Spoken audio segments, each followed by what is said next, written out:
দিয়েছে, মানুষ এখানে স্মুথলি ভোট দিচ্ছে। আমাদের বক্তব্য একটাই, শান্তিপূর্ণভাবে ভোট দিন মানুষ। ডেমোক্রেটিক রাইট, সাংবিধানিক রাইটস এক্সারসাইজ করুন, যার পছন্দ হবে যাকে ইচ্ছা ভোট দেবে, কেউ কারো ভোটকে আটকাতে পারবে না। এছাড়া অন্য কোনো জায়গা থেকে কোনো খবর আসছে?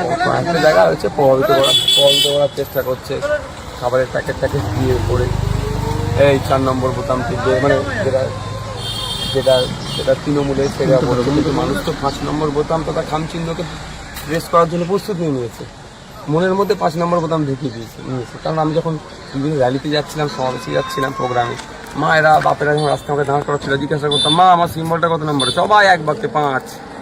সুতরাং 5 নম্বর ব্যাপকভাবে ভোট করছে।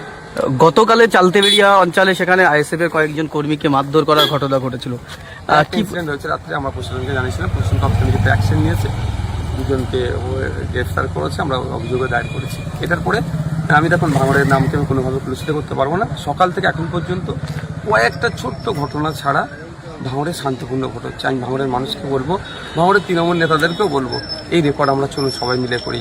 আজকে ভাঙড়কে মারামারির শিরোনামে নয়, ভাঙড়ে শান্তিপূর্ণ ভোট হচ্ছে এই শিরোনামে কালকে যাতে পেপার পত্রিকায় পাবলিশড হয়, সন্ধ্যাবেলা যেন টিভি চ্যানেলে চর্চা হয় যে ভাঙড় পরিবর্তনের হয়ে গেছে।